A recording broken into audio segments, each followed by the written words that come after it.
If a newly enlisted soldier receives their first deployment and the paper reads Caribbean across the top, well, these days they might be overjoyed, thinking of a future filled with white beaches and clear waters and gallivanting through the local resorts whenever they're on leave. But in the 18th century, assuming that they didn't try to outright desert, well, they'd probably do well to say goodbye to their loved ones and pray for salvation, because it's much more likely that they would be sailing to a slow and ultimately painful death. For much of history, the Caribbean was not known as a tropical paradise, it was a graveyard. Now, why was that? And if it was so invariably deadly, well, then why did so many European empires send so many of their precious soldiers there to waste away and die? Well, that's exactly the topic of our discussion today. In this video, brought to you by the Native Oak and our brand new book, Something Like Philosophy, out for sale now, nativeoak.org, and of course, which has been sponsored by Exeter. More on them later.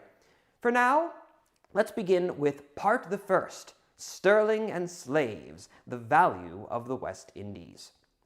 So why was the Western world so invested in the Caribbean, and specifically the West Indies? It's a set of islands within the wider Caribbean region, I suppose. Well, trade. A set of uncommon resources of immense value, namely sugar, and from it molasses, and rum, which were all exported to the North American colonies and to Europe itself for immense profits. In fact, while we normally associate the tea trade with the start of the American Revolution, tensions around the molasses trade also played a massive role, especially earlier on in colonial tensions, although that's a topic for another day. To give you a sense of just how significant the sugar and its byproducts, how significant that trade was to this part of the world, we can look to a book, The Present State of the West Indies, published 1778, which tells us how in 1770 alone, the British colonies exported some 446,000 pounds worth of goods to Britain, Ireland, and the North American colonies, of which 500 pounds worth was in cotton, and all of the rest of it, at least every significant part of all the rest of it, was basically just sugar, molasses, and rum. Now, unfortunately, despite this extraordinary value, or perhaps, in fact, because of it, when you couple that trade with a less than hospitable climate, which we'll be discussing later on, working conditions in the West Indies were brutal, with many millions of slaves being imported, for a lack of a better word, I suppose, not merely to expand production, but typically to replace a workforce that was dying off so quickly and which was being worked so hard that they couldn't even, reproduce. It wasn't even a sustaining population of slaves. They were just importing them because, well, the particular economic carrots and sticks of the region unfortunately meant that it was oftentimes, usually, in fact, more profitable to, bring slaves in, work them to death, and then just import a fresh population rather than caring for the slaves you have and trying to ensure long lives of productivity. It's just another reason why, that one argument about slavery I made a video about way back when, it's absolute nonsense, but again, that is a different subject for another time. The incredibly lucrative nature of these islands made them hotly contested assets on the international stage, meaning that any empire who sought to profit from them would need to maintain a garrison there, not merely to defend the islands against other colonial competition, but also, of course, from pirates. It's an iconic facet that part of the world, at least in the late 17th, early 18th century, golden age of piracy. So you have to defend against that. You need a navy presence and an army presence. And then, of course, much more grimly, well, against slave rebellions. Now, unfortunately for those who worked for that precious sugar, those same traits which make the Caribbean a tropical paradise for tourists today made it in the days before water purification, before modern medicine and refrigeration, well, as a young Captain Horatio Nelson would describe, it made it a hellhole. Which brings us to part the second, the Scourge of Europeans, poor climate and ravaging sickness. But not before a quick ad break. Oh yes indeed, my friends, this video has been sponsored by Exter, the single greatest wallet that I know you have all heard about by now. You know, after doing so many ads with them, what more could I possibly have to say about its lovely, sleek, and modern design? Look at how tiny it is and everything. How might I espouse further to the value which it might contain, being, well, the sum of whatever 12 cards you keep in it plus cash, of course. My dear viewer, what more can I possibly have to say about the Exter wallet which has treated me so well in so many ways? So many times you've seen me click and snap that glorious quick card access button. How often I've dazzled you with slow-moving close-up shots of the premium environmentally certified leather. Oh, dear viewer, what more could I possibly have to show you? Might I boast, perhaps, of their summer sale going on now through the 21st of August, whence any noble purchaser might receive up to 25% off their order? And how, when you use my code BRANDONF, you might unlock even further savings? Well, perhaps, dear viewer, you are yet well familiar with all those wondrous values of Exter by now. No, indeed, I can't seem to think of anything, really, that I might do to further promote this wallet to you, the sort that I literally carry with me every day, that I use all the time. Perhaps it's time to bring back little Timmy for a bit. Thank you to Exter for sponsoring this. I expected a cutaway there to where you wouldn't be able to see me. It would just be a shot of little. Thank you to Exter for sponsoring this video, even though it, isn't much of an ad, I suppose. But back to the topic at hand now, I suppose. Poor climate and ravaging sickness. It's not as exciting as I made it out to be there. Anyways, the present state of the West Indies describes the island of Antigua, for example, as being hot, unhealthy, and of course frequented by hurricanes. It only has a few natural springs of mostly brackish water, which is to say no good, and some little brooks which are, quote, almost always dry. Derived of these basic water resources, the islanders were forced to collect rainwater in great big cisterns, which, at least for some relief, was described as being very light, extremely pure, and very wholesome. So at least they could get some decent water there during the rainy season. But still, the region was racked with regular dry seasons, which would have meant little water overall for regular consumption. You have to have a lot of rationing out. Broadly speaking as well, that's for Antigua specifically, but really it's an apt description for much of the region. As John Leach, a British officer during the Napoleonic Wars, and whose memoirs offer many very powerful insights into the military life in the West Indies, would record, from January until June 1804, scarcely a drop of rain fell, so that for many weeks we were on an extremely small allowance of water. Even this would have been still more limited had not several sloops been constantly employed during this drought in bringing barrels of water from the neighboring islands of Montserrat and thereby replenishing the tanks. Heat exhaustion and dehydration was already a major problem for early modern armies, and there it was made all the worse. On another occasion, Leach describes how there was a French squadron in the region. It had already raided a few other islands, and it was threatening the one that he was stationed on. And this resulted in, quote, several long marches and counter-marches from one point of the island to another in consequence of various false alarms, aka, the enemy threatening a particular region. But the enemy never landed.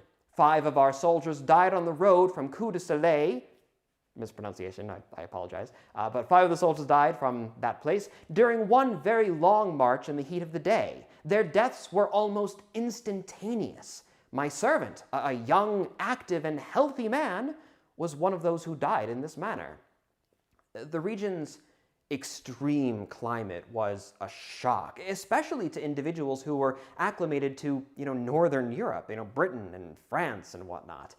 And I imagine that, most, if not all, of these men could relate to the way in which Leach describes his first arrival to the region, when he wrote, "We could scarcely at first be reconciled to the idea of it being Christmas, with such a blazing sun over our heads." And later, regarding his first night there, "Between the noise of lizards, mosquitoes, and other tormenting devils which sing and bite throughout the night, and unite all their efforts to destroy one's slumbers, I got but a small allowance of sleep, in spite of the liberal potation of old Madeira imbibed at the 64th mess. I may here remark that during the whole of my stay in the West Indies, I suffered less than the generality of my brother officers from the bites of mosquitoes, although their eternal singing has tired my patience many a night." And these, Leach would discover, were the easiest months. In fact, he and many of his friends were at first rather delighted with their new climate, and he describes how, they would all marvel in just the natural beauty of such a strange and exciting new part of the world, even if it was also uncomfortable at times. It was sort of offset by the beauty of it all. And now these things, however, did eventually lose their luster, and after 5 largely uneventful, more wintering months, with the coming of summer came, as he describes, "that eternal curse and scourge of Europeans, the yellow fever." And it was not long before the hospitals were filled to excess. Quote, "The ravages occasioned by this infernal pestilence among the soldiers, their wives, and children bore a full proportion to that of the officers, nor did there appear any symptom of the fever subsiding until the islands were visited in the month of October by one of the most violent hurricanes which had been experienced for many years. Intermitting fevers and agues now took the place of the yellow fever, which seemed to have nearly expended its fury.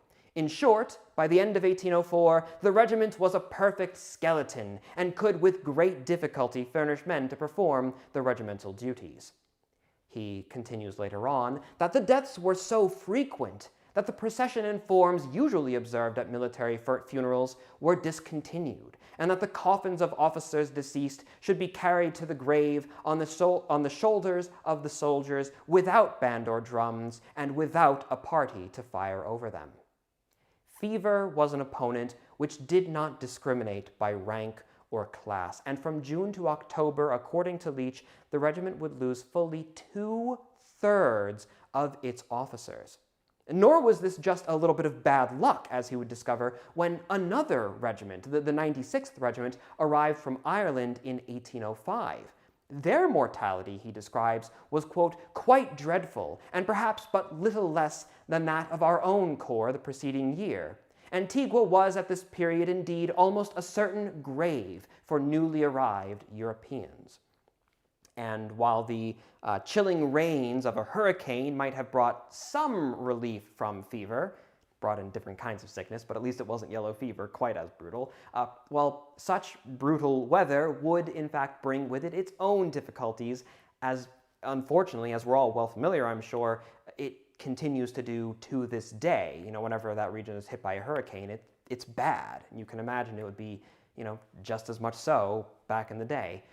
In October of 1817, according to The West Indian Soldier by David Wells and the West India Committee, a terrible storm on St. Lucia destroyed multiple military barracks, killing those who didn't have time to flee and scattering equipment and clothing all across the island. It also collapsed the home of Brevet Major Burdett of the 1st West India Regiment, killing him alongside his wife, children, and his servants. Much like sickness, storms and earthquakes, they're not going to care for rank and privilege. Not even the island's governor, through all his power, could escape the destruction of that storm, as he also was killed. Even with all of these powerful examples, it can be difficult to really understand just how brutal the life on these islands were for the soldiers. Some statistics here then might be able to help bridge that gap. Again, we're going to look to Loach's account, where he describes how another regiment, the 68th, some of whose officers he met, When the regiment first arrived, he describes how they had a strength of some 2,400 men divided into 2 battalions. And over the last 5 years of their deployment to the West Indies, they had buried some 2,400 men. 100% casualty rate, owing almost purely to the climate. Now, that isn't to say that the regiment had literally nobody left, of course, because they were maintained, as all European regiments in the West Indies were, with a continuous inflow of fresh recruits. Just as you're bringing in fresh slave populations constantly to replace the ones that are dying off, that was to a lesser extent, to be sure, a much lesser extent, but still it was a very present factor in military life as well.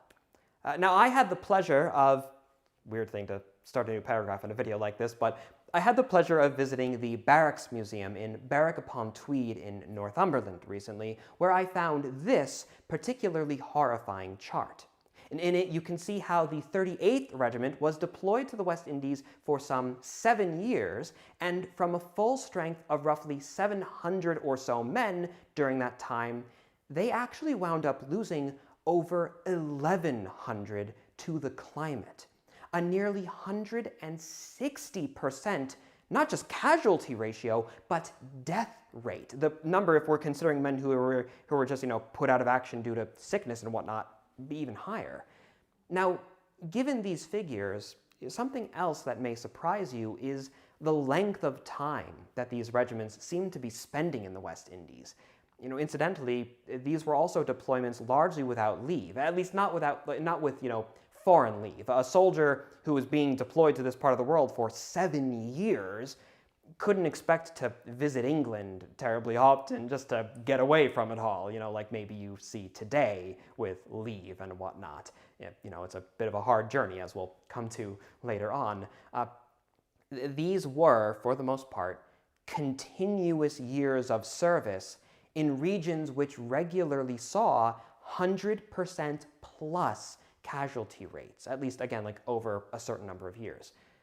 Now, a part of that was just the nature of early modern military service, how far away the islands were and whatnot, but another important element of that was acclimation.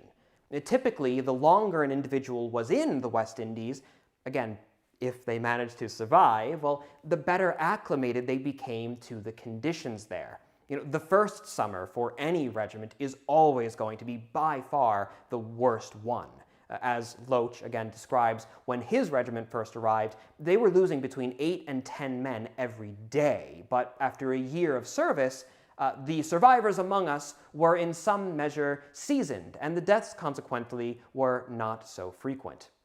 Now, and as a little aside there, this was also a major factor in the decision to raise local regiments of black troops, primarily of it gets kind of fuzzy at times, but primarily of a previously enslaved population. By 1798, there were 12 West Indian regiments, the stories of which are fascinating, but also, again, much more complicated, and it's a whole other subject. And so in order to give them the credit that it deserves, cover it in the appropriate depth, we're going to save that for another video in the future. But it is worth noting that, if you allow me to, it is worth noting that these are, if these are the sorts of subjects that you're interested in, note I start stumbling as soon as I'm going to give you the ad. Well, if you're interested in, let's be honest, the worst aspects of history, the darkest and grimiest, and honestly just the outright saddest elements, well, my new book, Something Like Philosophy, I really do think it will be of interest to you. What it is, if you haven't heard, is a collection of 8 different articles, all centered around themes of privation and trauma and horror across military history. So, for example, one article by Dr. Robbie McNiven, I think I'm pronouncing his name right there, is all about the Gnadenhutten massacre during the American War of Independence. Another article by the prolific author and a friend of mine, Joshua Provin, is all about the privations and logistical difficulties of campaigning in India, which actually has quite a few similarities to campaigning in the West Indies. And in particular, he focuses on that, on the horrors of the Battle of Assaye. Now, for my part, I wrote an article about the New Orleans campaign of the War of 1812, and particularly about the perspective of a young British lieutenant whose friend was killed during a skirmish, and how he describes the pain, the affecting emotions of that moment. Now, this first book, as you can sort of see there, it's in hardcover as well, is just over 200 pages long, and it has within it, nearly 100 images. You can sort of just see if I were to scroll through. Wow, talk about brain being addled by technology. But if you were to go through it, it has very nearly 100 images. And if it is successful enough, I'm really hoping so, if I can afford to do so, well, I'm hoping to turn this into a long-running series where we might invite more authors, including having an open application process. For example, if any of you are interested in contributing an article in the future, it's a paid opportunity. I want to turn into a longer-running series is the point. So while this book only has 8 articles from, primarily the 18th century up to the Second World War, well, I would hope for future books to range across all of history, from the ancients up to the present day, as well as to be larger, more like 400 or 600 pages per book, as opposed to, 215 pages of content thereabout is what I have in this one. But time will tell for all of that. If you are interested in supporting that project, buying a book, Something Like Philosophy is released for sale now, nativeoak.org/shop. From there, just click on books and it'll take you right where you need to be. Thank you all for your time and consideration. It's very much appreciated. My apologies for taking away from the video to do this. I always get weirdly more nervous when I'm promoting my own product, but now we can get back to the video. My teleprompter stopped moving, so I just have to just do a little slide. There we go. Now, I was talking earlier about long periods of deployment, which brings us to, at last, part the third. Little or nothing worth, neglect and long service. Perhaps the most notorious example of this, at least in the British Army, would be the 38th Regiment of Foot, which was deployed to the West Indies in 1707, only to finally return home in 1765. That is 58, if I have my maths correct, years of continuous service. In fact, when the regiment went over to the West Indies, they weren't even called the 38th because the numerical system, regimental naming system, was only introduced in 1751. So before that, they were Colonel Lillingstone's regiment. Now, throughout this incredibly long service, obviously, the men weren't sitting idle. There were a number of different wars during that time period, and like most regiments to serve in the West Indies, Lillingstones would serve both on land as traditional infantry garrisons and at sea as Marines. While the regiment was officially based on the island of Antigua, they had troops really spread across a variety of different islands, all based on basically where there was room to house and supply them. And so the smallest garrisons could be, as small as a single company of men, maybe an officer, more likely just a few NCOs to keep watch over them. But just because these men were serving an important role in garrisoning these islands, and often kept in this hellish part of the world for such a long period of time, in this case 50 years plus, well, that doesn't exactly mean that their service was appreciated by the government back home. In fact, typically speaking, it was expected that a colonial garrison would be sustained by the local economy. The regiment might receive uniform items and money and the like from, back home, but then it was up to the officers to procure things like their food, the men's medicine, animals, and the like from, local contractors.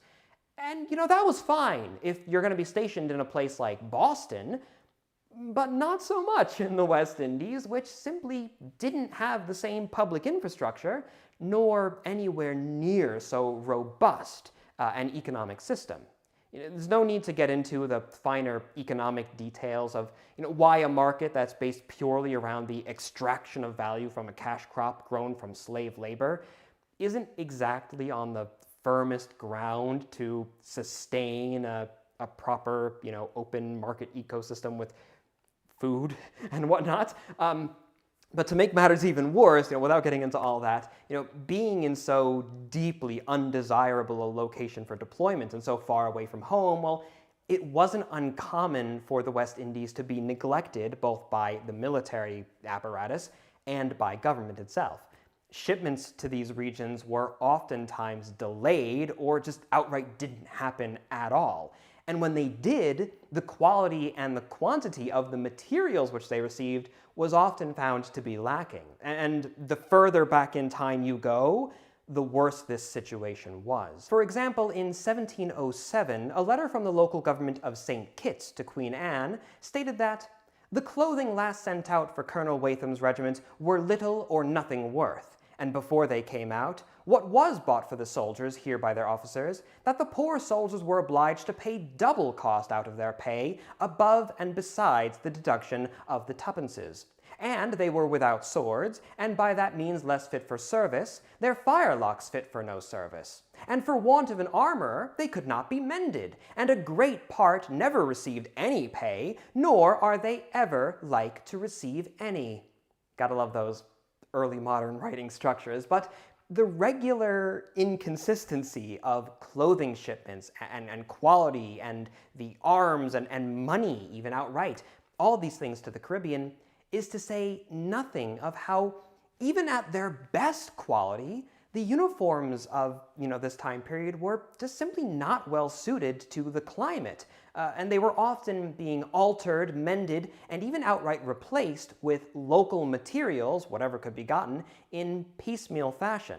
One iconic example would again be from the 38th, which has the delightful claim, I guess, to be the first ever British regiment to introduce a tropical uniform, as they used so-called Holland fabric, the sort of cloth that was used to make sugar sacks.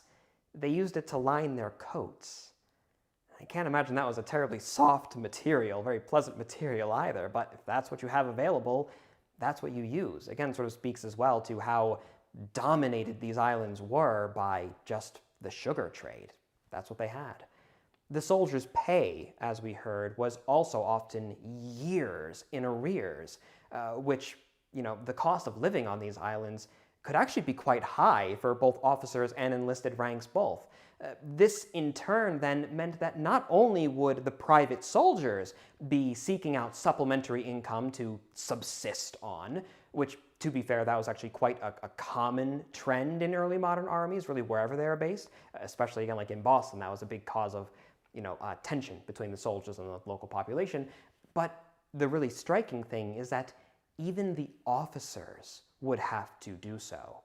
The financial situation could at times grow so severe that in the early 18th century, Colonel Daniel Parke, governor of the Leeward Isles, would even write that some of the troops, being unfit for labor, are begging.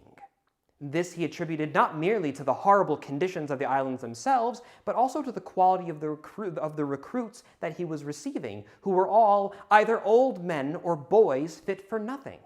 After all, why would any man, save he who had no alternative, enlist to a regiment known to be serving in hell? Which brings us then to our final part, the fourth, the hell hole, keeping up the garrison. Staffing issues were not restricted to the privates, who could hardly be blamed for their being shabbily turned out when their leadership was likewise either gutted from poverty and disease. We heard that stat earlier of like 2/3 of the officer corps being killed outright by disease. A lot of times as well, they were simply not present. Colonel Parke continued in his indictment of the Army administration. Livingstone's regiment will hardly be of use except they are paid, armed, and clothed. Whilst the colonel, major, and a great number of officers are at home, it will never be. Major Aldie has not been here yet, who ought never to be from the regiment. The money ought to be sent by packet every month. Here is one company has no officers to it, and several with but one. Colonel Jones, the lieutenant colonel, has downright quarreled with me because I would not give him leave to go home, and so have several others. I have given lease to but 2 ensigns and a lieutenant. One had leprosy, and the other very ill, and the third was good for nothing. Colonel Jones tells me that he has got leave from home, which will come by next packet. I suppose in the next 5 or 6 months, most will have leave to go home, if your lordships do not prevent. Now, in Colonel Lillingstone's defense, he did have extensive experience in West Indies service, which might have been why he was less than keen on going back there to his regiment. And again, this video is covering a very wide time period, and these sorts of issues weren't always quite so severe, with the officers just like ignoring their men. It wasn't always the case, nor was it equally as bad across every island. Some islands were much more developed than others, and some regiments were better maintained than others. But still, speaking very, very broadly, like I said, especially the further back in time you go, it was absolutely the case that if a man could avoid serving in the West Indies by any means, he'd often do so. He'd take those means, whatever he could do to avoid it.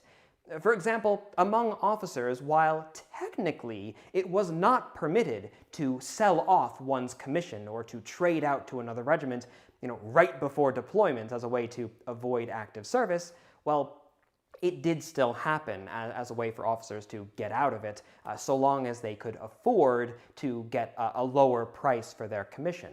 As you can imagine, a commission with a regiment bound for the West Indies is going to be a bit of a tougher sell, especially during peacetime when there's going to be very little chance for advancement. So, it is just a matter of finding someone who is, desperate enough for either leaving England or to get on some sort of active service, or just desperate to get a promotion at a cheaper price. You have to find someone who's willing to take that commission more often than not. And then, of course, for the enlisted ranks, for the private soldiers, there'd be even fewer options, which generally amounted to desertion or mutiny or, much darker, self-harm to the point of rendering oneself unfit for service. Still, if they found you guilty of doing something like that, of such an act to avoid the service that you owe, well, the punishment's going to be pretty severe. In one instance, as quoted in the earlier West India Society article, when the Black Watch was marching from Scotland to London at one point, a rumor began to spread among the men that the regiment was to be sent to the West Indies. And then on such a rumor, 100 of the men deserted, although they were all later recaptured. And then all of those men were found guilty. Only 3 of them were executed, but 38 of them had their fears realized, as, regardless of the original intention, they were then deployed to the West Indies in punishment. Whether that fate was better or worse than a quick death by hanging, I'm sure only those who were there would be able to say. One final source that I want to mention is this wanted ad that I found. It's for 3 deserters, all from Germany. The British Army did a lot of recruiting in Hanover and other German-speaking territories, although that's a whole other topic, again, for another day, a lot of those on this video. But they were all noted in this wanted ad, I found interesting, as being able to speak little or no English. And all of them had been recruited to, you guessed it, the 38th Regiment. And so it might have been bound, these men might have been bound for the West Indies. Now, this is the sort of thing that would require a lot more research to actually verify. So please note, this is just a quick little conjecture on my part for the purpose of just having something interesting to talk about in the video. I found this, I thought it'd be interesting to bring up. But, not a fact, just conjecture, but I have to wonder if maybe there wasn't a recruiting sergeant playing a little loose with the truth here, and you couple that with a language barrier, well, maybe, it wasn't quite conveyed to them what was going to happen to these men, where they were going and whatnot. But then, eventually, once they figure out where the regiment they were going to was based, well, that was when they decided to bail out. Again, we don't know, but I would say it's a decent enough possibility. In fact, because of this overall hesitancy, to say the least, it even sometimes occurred that soldiers just outright wouldn't be told where they were going until they were already on their transports and underway. It's only when you're in the middle of the ocean that you actually tell the soldiers, oh, by the by, West Indies. It's no wonder as well when, even just that voyage alone, it could take on average anything from 6 to 8 weeks, 2 months, if not longer, and where as many as a tenth of the regiment could very well die before or even arriving. And so, to conclude our video, well, no regiment ever arrived to the West Indies at strength, and nor would they ever reach strength on the islands themselves. Instead, often forgotten at the ends of the empires they served, they would only be maintained by a continual stream of new, often unwilling or ignorant recruits. They were not lush island paradises, but an endless graveyard. Now, thank you all for watching. I hope you've enjoyed this video, and if you've made it this far, well then, again, there is no doubt in my mind that the book I mentioned earlier, Something Like Philosophy, is right up your alley. 8 articles, all on different kinds of terror and misery throughout military history, very much in the same video as this video was, my video about, the horror of mud and the cold, all that fun stuff. As ever, you will find it in the description down below, as well, of course, as a link to the discount for Exeter. Thank you to Exeter for sponsoring this video and putting up with my little self-promos and general nonsense. You know how it goes, I'm sure. And of course, a final thank you to my dear patrons, without whose support I wouldn't be able to do anything that I do. Videos, books, rambling, Exeter ads, any of it. Thank you all. Thank you very much. And of course, to everyone, until the next time, my dear viewer, I am and I shall remain your most humble and obedient of servants.